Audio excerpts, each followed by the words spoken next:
ஜூலை 29ஆம் தேதி கார்த்திகை தீபம் சீரியலில் என்ன நடக்குது அப்படின்னு சொல்லிட்டு பார்க்கலாம் வாங்க.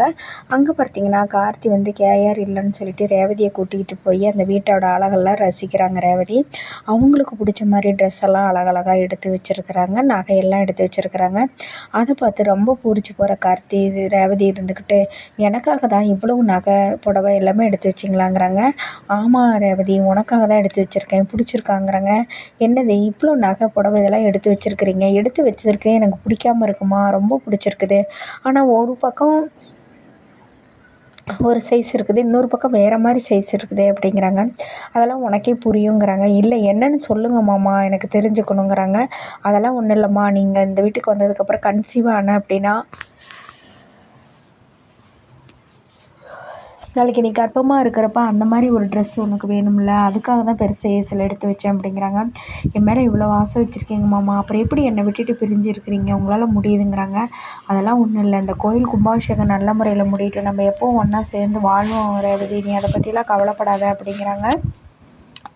இந்த மாதிரி பேசிகிட்டு இருக்கிறப்ப என்ன ஆகும்னா, சந்திரா வந்துட்டு நேராக சாமி டீச்சர்கிட்ட போயிட்டு அக்கா அக்கான்னு கத்திட்டு போகிறாங்க. என்னாச்சு என்ன சொல்லுங்கிறாங்க. அக்கா அந்த ரேவதி பாருங்கள் நம்மளை ஏமாற்றிட்டு அந்த கார்த்திக் கூட ஒரு வீட்டில் இருக்கா, நான் பார்த்துட்டு வந்தேன், அவன் வந்து அவன் வீடு தான் அது, ஆனால் அதுக்கு ரேவதி அங்கே ஒன்றா உட்காந்து சாப்பிட்டு கொஞ்சிட்டு இருக்கிறாங்க அப்படிங்கிறாங்க. ஏய் என்ன சந்திரா போதும் நீ நிறுத்து, ஏற்கனவே மாமா விஷயத்தில் உன் பேச்சை நம்பி நம்ம மானம் கட்டது பத்தாதா, கண்டிப்பாக நான்லாம் வரமாட்டேன், நான் ரேவதி வந்து அவளோட ஃப்ரெண்ட்ஸ் பார்ட்டிக்கு தானே போகிறேன்னு சொல்லிட்டு போனா, ஏன் இப்படி பொய் பேசுகிற, என்னால் நம்ப முடியாக்கா, நான் இந்த ஒரு தடவை மட்டும் எனக்காக வாக்கா சொல்லுக்கா, நான் நேரில் வந்து நிரூபிக்கிறேக்கா, நீ வாக்கா வந்து பாருக்கா நேரில் அப்படின்னு கூட்டிகிட்டு போகிறாங்க காரில். கரெக்டாக பார்த்திங்கன்னா அந்த வீட்டுக்கு போயிடுறாங்க. ஆனால் அங்கே தான் இருக்கிறாங்க ரேவதி. ஆனால் பட் உள்ளே போன உடனே என்ன செய்யன்னு கதவை திறக்கிறாங்க. கார்த்திக் கதவை திறந்தோடனே ரேவதின்ட்டு அக்கா உள்ளே ரேவதியை கூப்பிடுடே, எங்கடா ஒளிய வச்சுருக்கிற ரேவதியை அப்படிங்கிறாங்க.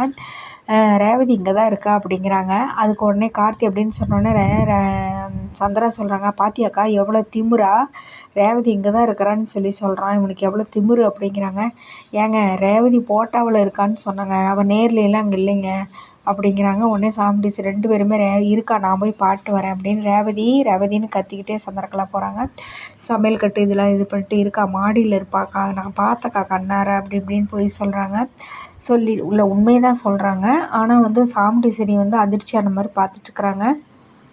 எல்லா பக்கமும் போய் தொலைவிட்டு வந்துட்டு உடனே சொல்கிறாங்க, அக்கா அவள் எங்கேயுமே இல்லைக்காங்கிறாங்க. இங்கே பாரு நான் தான் சொன்னேன்ல, என் ரேவதி என் பொண்ணு, அவள் பொய் சொல்ல மாட்டா, அவள் பர்த்டே பார்ட்டிக்கு தான் போயிருக்கிறா, அவள் எதுக்கு இங்கே வரப்போகிறா அப்படிங்கிறாங்க.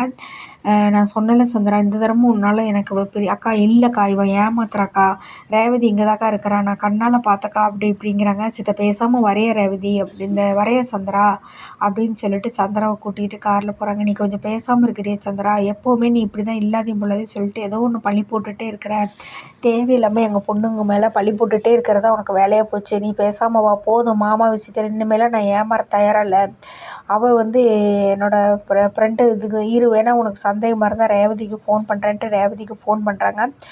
சொல்லுமா எங்கேம்மா இருக்கிறேங்கிறாங்க. நான் இப்போ தான் சொல்லிட்டு வந்தேனேம்மா, என் ஃப்ரெண்டு பர்த்டே பார்ட்டியில் இருக்கேன்னு சொல்லி. சரி நீ ஒரு லொக்கேஷன் அனுப்புறியம்மா, சும்மா ஒரு அர்ஜென்ட்டு அங்கே வர வேலை இருக்குது அப்படியே ஒன்று பார்த்துட்டு. சரி அவ்வளோதானே நான் அனுப்புகிறோம் அப்படின்னு சொல்லிட்டு லொக்கேஷன் அனுப்புகிறாங்க ரேவதி அந்த வீட்டில் எல்லா பக்கம் தொலை பார்த்தே இல்லை. கார்த்தி இவங்களும் ஏதோ பிளான் பண்ணி அவங்க வெளியில் போயிட்டாங்க. அதுக்கப்புறமா சாமுண்டீஸ்வரி அந்த லொக்கேஷனை போய் பார்க்குறாங்க. அப்போ சந்திராட்ட சொல்கிறாங்க, பாத்தியா அவள் என் பொண்ணு வந்து பர்த்டே பார்ட்டியில் தான் இருக்கிறாங்க, அங்கே யாரோ ஒரு ஃப்ரெண்ட்ஸ் எல்லாம் வந்துட்டு ஹாப்பி பர்த்டே அப்படின்னு சொல்லிட்டு இது பண்ணுறாங்க.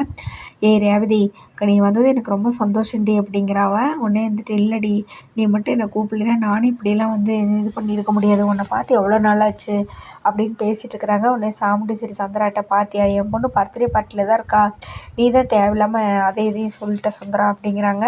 ஏம்மா அங்கேயே நிற்கிறீங்க, உள்ளே வாம்மா அப்படிங்கிறாங்க. உடனே சரி வாங்க உள்ளே போகலாம் அப்படின்ட்டு உள்ளே போய் உட்காந்துட்டு பேசிகிட்டு இருக்கிறாங்க. அவங்க வந்து வேறு ஒன்றும் சொல்ல. உடனே சந்திராவுக்கு வந்து ரொம்ப இதாகிடுது. பாரு இவ்வளோ தூரம் வந்து நம்ம சொல்லியும் இவர் நம்பவே மாட்டேங்கிறாளே அப்படின்னு சொல்கிறாங்க. உடனே இருந்துக்கிட்டு ரேவதி அவன் வந்து பார்த்துட்டு சரி நாங்கள் போகிறோம் நீ சீக்கிரம் வாமான்ட்டு கிளம்பி போயிடுறாங்க.